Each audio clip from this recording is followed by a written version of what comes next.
here we are at the first round of the quarterfinals here on the ShoeU. This is the 2020 basketball shoe tournament, and we have a dandy between the Kobe IV Protros and the Kyrie Low 2s. This is going to be a tight battle if I am predicting right. So let's get this thing started.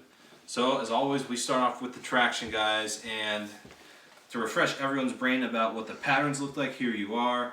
I'm giving the edge to the Kobe IV Protros just because of how good it is, how, you know, this herringbone pattern, which is synonymous with, you know, Kobe Bryant's, you know, the Kobe IVs, I should say.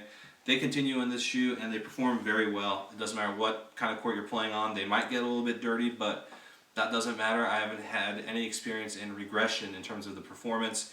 Kyrie Low 2s are great in their own regard, but when you're going up against arguably the best low-top shoe of all time, it's going to be a tough scene. So I'm giving the edge to the Kobe IV Protros because of how great they perform, not because of how poorly the Kyrie Low 2s were on the court. It's just these guys were so durable and just so great. It's hard to beat them. So per point number 2, I should say. Spacing out a little bit. It's been a long day. Point number 2 is the, not price efficiency, the materials of the shoe. Thank you very much. Had to talk this one through. It's hard once again. I think I'm going to go with the Kobe IV Protros because it's Kobe Bryant, you know, and besides that,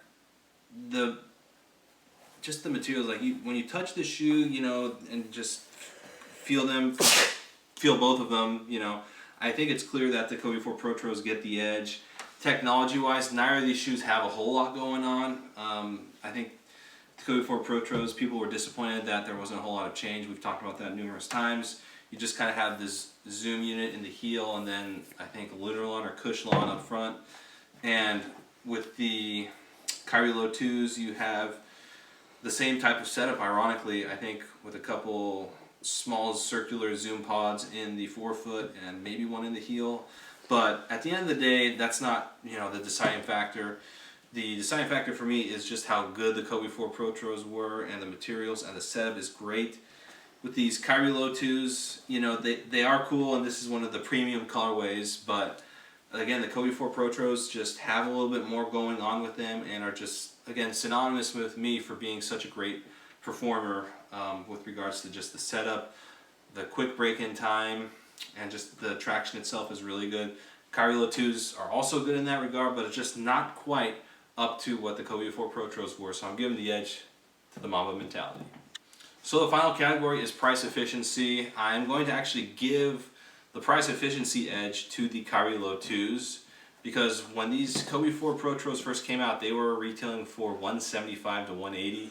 Kyrie Low 2s retailed for $110 to $120, and that's a lot cheaper to me. And comparing both shoes, I feel like the Kyrie Low 2s might be the more, how should I say it, price efficient way to go, or the more practical way to go if you're trying to manage your money. Of course, Kobe Bryant shoes, great. You know, he is, you know, one of the most iconic basketball players of all time. He's the Black Mamba, totally understandable.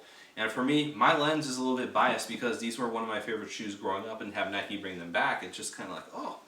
But if there's someone out there that just wants a good low-top basketball shoe and doesn't want to spend high-end money, especially now, true, because these guys are very expensive on the resale market, I think the Kyrie Low 2s make a lot of sense, and the setup is great, the lacing is fantastic, and it's a premium shoe. But hey, if you want to spend the money and dish it out, get the Kobe IV Protros. But if you just have money for one basketball shoe, one low top, I'm going to recommend the Kyrie Low 2s just for the price efficiency. Alright, so that wraps it up for this first matchup in the quarterfinals. I'm giving the edge to the Kobe IV Protros. Traction on these guys is excellent. The materials that make up the shoe are great and a little bit more durable and more, I think, impressive than what's on the Kyrie Low 2s. However, I will say if you really are tight on money and just have one basketball shoe you want to go to right away, Kyrie Low 2s are going to make a lot more sense, especially now. The Kyrie Low 3s are out, so it might be a good time to actually take a gander at these if you're looking for a good low-top shoe to play in, I should say. And the Kobe IV Protros are just really expensive right now. If you guys know shoes, you know the resellers are just killing the market with the Kobe V Protros right now, and with these it's even worse, unfortunately. So advancing to the semifinals, we have our first spot secured by Kobe Bryant's Kobe IV Protros. So let's go ahead and preview the next matchup. So the Kyrie Low 2s secure the first spot in the semis and will face off against either the Dame 6 or the LeBron 16s.